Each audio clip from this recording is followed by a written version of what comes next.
हमारे जीवन में शिक्षा कितनी जरूरी है।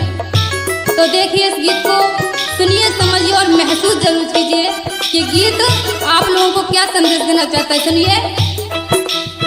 शिक्षा है जीवन में बहुत जरूरी, शिक्षा है जीवन में बहुत जरूरी। गरीबी की हालत शिक्षा कैसे होगी पूरी, गरीबी की हालत शिक्षा कैसे होगी पूरी।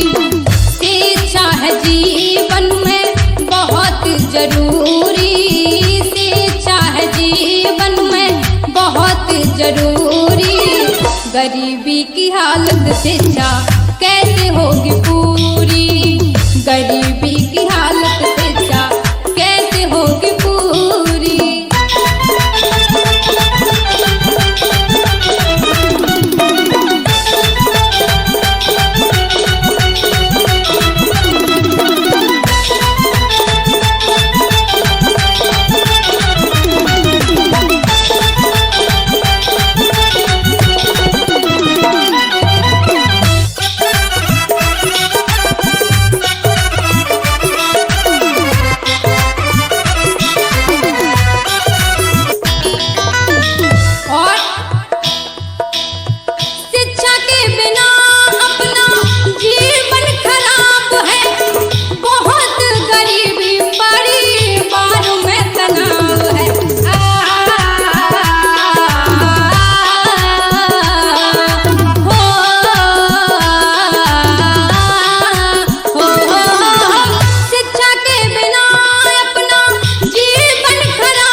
गरीबी की हालत शिक्षा कैसे होगी पूरी, गरीबी की हालत शिक्षा कैसे होगी पूरी।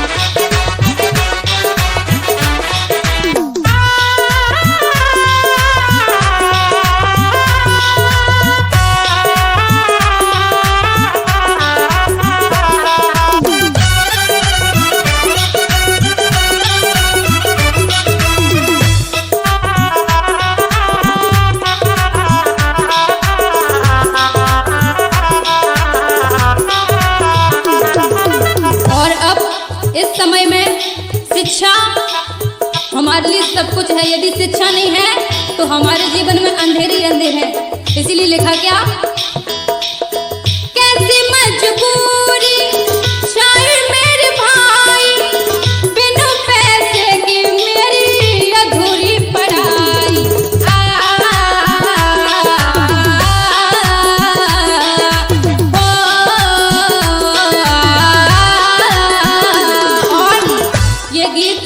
मैंने उन बच्चों को देखकर लिखा है जो पढ़ना चाहते हैं लेकिन जो गरीब हैं, जो हद से ज़्यादा गरीब हैं, वो पूरी शिक्षा को ग्रहण नहीं कर पाते हैं। तब लिखा क्या, कैसी मजबूरी शायर मेरे भाई, बिना पैसे की मेरी अधूरी पढ़ाई।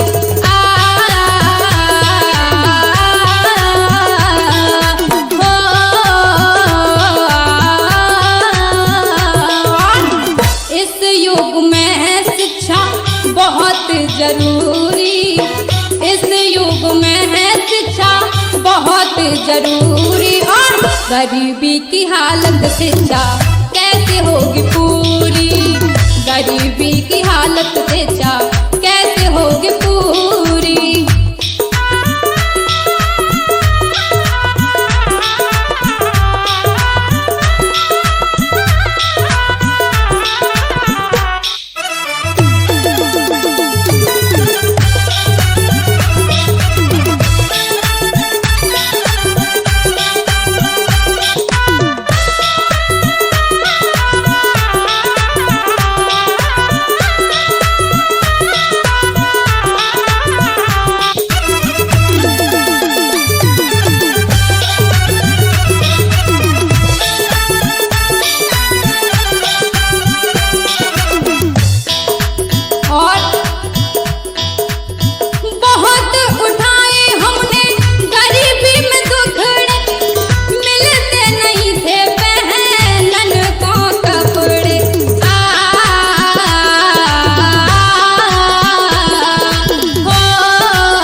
हमारे परम पूज्य बाबा साहब ने भी बहुत की थी, लेकिन फिर भी उन्होंने तो भारत का संविधान बना दिया।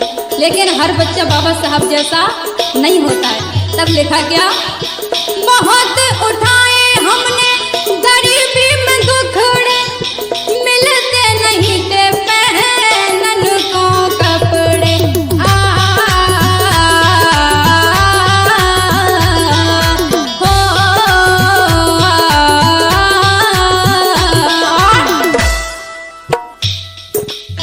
कैसी मजबूरी छाई मेरे भाई, कैसी मजबूरी छाई मेरे भाई, कैसी मजबूरी छाई है, कैसी ये मुझ पे मजबूरी।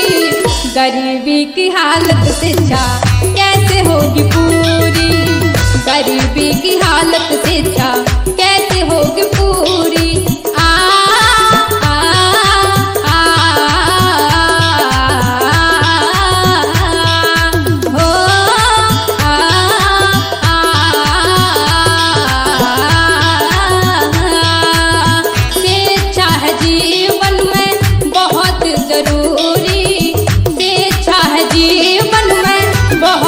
जरूरी और गरीबी की हालत से छा कैसे होगी